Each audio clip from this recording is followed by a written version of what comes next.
Randy's Old Time Radio Shows presents Joe Palooka, the gentle boxing champ who packed a punch in the ring and kindness outside it. First heard in 1935, then fully launched in 1945, Joe's tales of sportsmanship and decency captivated listeners. Fun fact, producer Ed Byron of Mr. District Attorney fame shaped the series. From comics to radio to TV, Joe Palooka stood for fair play and American values. The story of Joe Palooka. Plans of Bill Brenner, matchmaker of the Acme Athletic Club, are rapidly moving toward fulfillment. Apparently, Brenner made no mistake in selecting glamorous Delia Bennett, nightclub singer, as his accomplice. Delia, with a $5,000 reward as compensation, has met Nobby Walsh, Joe's manager, and has captivated him by her charm. Once again, Nobby has fallen in love, and in Delia Bennett he sees his ideal. She has beauty and personality, and above all, she seems as genuinely interested in Nobby as he is in her. Nobby, of course, doesn't suspect that Delia is a tool of Brenner. And least of all, Nobby had no suspicion last night when at Delia's solicitation, he autographed all the menus and other papers, supposedly for the entertainers at the plantation where Delia works. But among those autographed papers was a blank letterhead of the Acme Athletic Club. And that letterhead, Delia duly delivered to Bill Brenner this morning. Meanwhile, Nobby's infatuation knows no bounds. He has invited Joe, Ann Howe, and her father to the plantation to meet Delia. As our 7th episode opens, Nobby and his friends are at the nightclub where Delia is just finishing her number.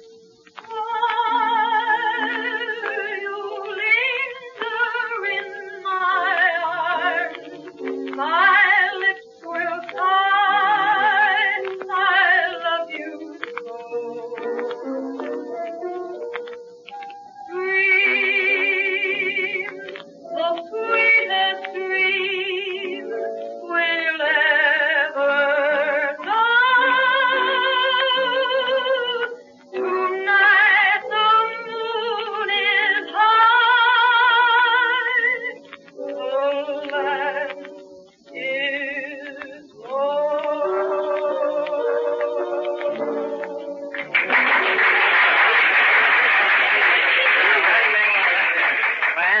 Well, how'd you all like her? Just as lovely as you said she was, Nobby. That song was great. She has a beautiful voice, Nobby. Well, what do you think of it, Joe? Oh, I thought it was, well, Nobby, my goodness, she is pretty, huh? Yeah. Well, do you blame her for being interested? I should say not. I think you ought to be complimented on your choice. Why, she's most attractive. How did you happen to meet her, Nobby? U.S., please tell us. It sounds romantic. Well, Bill Brenner introduced us a few nights ago, and Was love at first sight? No, I ain't saying that, but we kind of like one another. Say, will you get her to come over, Nobby? We want to meet her. I should say we do. Yeah, sure, I'll ask her. I'll be right back. Well, do you think it's serious this time, Joe? Well, I don't know, Mr. Howe. Nobby's been in love about 8 times since I met him. But he seems so in earnest about Miss Bennett, Joe. I'm sure this time it's the real thing. Oh, you young women, always looking for romance. How does the line go, Dad? With men, love is a thing apart. With women, 'tis their all, or something like that. I suppose that about describes it. Oh, here comes Nobby with Miss Bennett. Gee, Delia, the folks have certainly enjoyed that song. They thought you were swell. I'm so glad, Nobby. I want you all to meet Miss Bennett. This is Miss Howe and Mr. Howe. How do you do, Miss Bennett? Joe. Well, I'm pleased to meet you, Miss Bennett. How do you do, Miss Howe? And Mr. Howe. I suppose, Nobby, when you said Joe, you meant Mr. Palooka. Yeah, sure. Well, I'm happy to meet you, Mr. Palooka. Oh, thank you, Miss Bennett.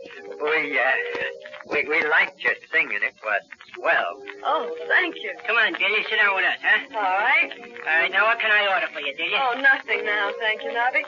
Have you and Miss Howe come down to Miami for the fight, Mr. Howe? Yes, we go back to New York right after the bout. Are you going, Miss Bennett? Oh, I wouldn't miss it. I'll have to confess I enjoy them. Perhaps it's because my older sister was married to a boxer. But she used to take me along when he fought, and how excited I used to get. He was tough in his day. In fact, he was middleweight champion. Middleweight champion. What was his name? O'Rourke. Chip O'Rourke. Chip O'Rourke? Well, yes. Why, do you know him? Chip, He's one of Joe's sparring partners. One of Joe's sparring partners. Well, Nubby, tell me quickly, how is he? Why, he's swell. Hey, what's Has he ever mentioned his little boy? What, that Chip? Yeah. Why, sure, the little fella's right in our training camp, fast asleep right now. Oh, thank God. Miss Bennett, I don't want to seem curious, but you seem so agitated. Yeah, what's the matter, He Dee? tried to find him for 4 long years. Ever since my sister died. Chip went completely to pieces when he lost her. They were so much in love. And then one day, he disappeared with little Chip. I haven't heard from him since.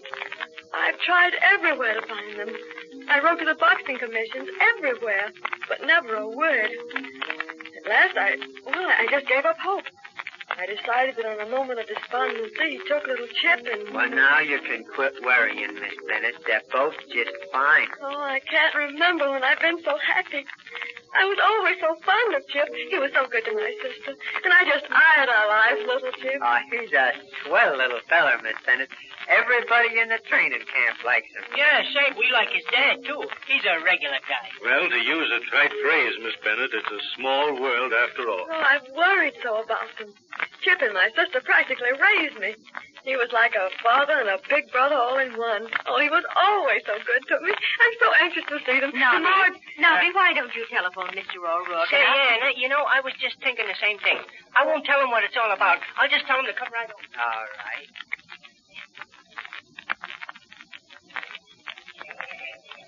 Well, it's about time Mr. O'Rourke was here, Nobby. I'll bet he's wondering what it's all about. Oh, I'm so excited, Nobby. Did he say he'd come right away? Well, I told him to grab a cab. He'll be here in a minute. But wait a minute, there he is now, looking for me. Come on, Dee. Oh, please excuse us. We'll be back shortly. Go right ahead, Miss Bennett. I'm as excited as you are. Well, he still don't see us. Oh, he looks fine, Nobby. Yeah. Just the same old Chip. Look, he's looking this way now. Yeah. Oh, there you are, Nobby. What's all the excitement? Oh, Delia. Chip. Oh, Chip. Delia, dear. Gee, imagine finding you. Oh, gosh, Dee, I'm so glad to see you. Let me look at you. Oh, where have you been, Chip? I've looked for you for 4 years. Chip, why didn't you let me know where you and little Chip were? It's been cruel. Yeah, I guess so, Dee, but it's a long story. Can't we talk alone for a few minutes? There's so much I Listen, want. Dee, listen. You and Chip go over to the table there. I'll get back to the folks, and we'll see you later. Thanks, Nobby. Tell me, Chip, is little Chip well? Oh, he's swell, Dee. A great little guy, and he's getting big. You'll see him tomorrow. Well, what are you doing here, Dee? I sing here. Not much of a job, but I guess I haven't much of a voice either. It's a living, anyway. Well, Dee, if you don't mind the question, where does Nobby Walsh fit into the picture? I just heard you calling each other by your first names. Is he an old friend? No, I just met him the other night. Is he that way about you, Dee? Oh, a little, I guess, Chip. And you? Well, Are you on the level with him, Dee? Chip, I just met him 3 nights I know, ago. Dee, but I overheard a newspaper guy at training camp say something about a girl Nobby was interested in at the plantation. You're her, ain't you? I suppose so. Listen, Dee. You lived with me and Mary from the time you was a little kid till you were 22. You never heard me once tell you what to do, did you? Chip, you were wonderful to me. Always. That's all right. You were Mary's sister. And you were a good kid, too. But now I gotta tell you something about Nobby. But, Chip... I've been on the bum for 4 years. Me and Chip's had tough going. Worse than that. We've slept in flop houses and barns and doorsteps. And sometimes we didn't have nothing to eat.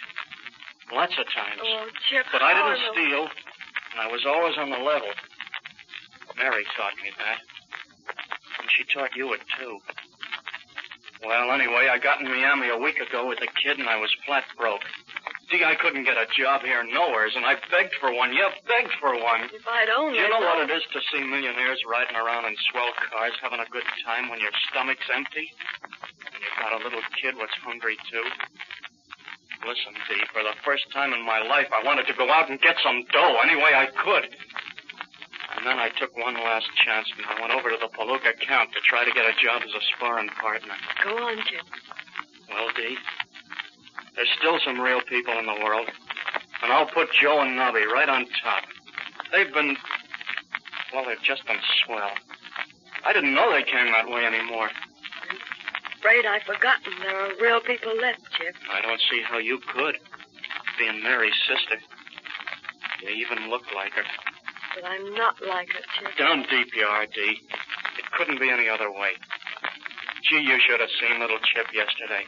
Nobby took him downtown and buys him a whole new outfit. Suit, shoes, everything a kid needs. And when I try to thank him, he growls at me. I thought I'd done something wrong. And this morning, he hands me $200 and says it's an advance. Well, Dee, that's the way they are, both of them. And that's why I don't want to see Nobby get hurt. You know what I mean, Dee? What makes you think I want to hurt him, Chip? A woman can hurt a man in more ways than one. You mean by leading him on? That's just what I mean, Dee. And I want you to tell me straight from the shoulder, are you just giving Nobby the runaround? Oh, Dee, you never lied to me or Mary when you were a kid. Chip. Oh, Chip. You're still my kid sister. You'll always be that. Come on now, let's have it. I can't. Not tonight, Chip. Tomorrow, Dee? Tomorrow. There's good in the worst of us, and there's bad in the best of us. At least that's what we've been told. And perhaps Delia Bennett, for all her conniving with Bill Brenner, may still save Nobby Walsh's interest in the profits of the Quinn Palooka bout. Listen for the next episode of The Story of Joe Palooka.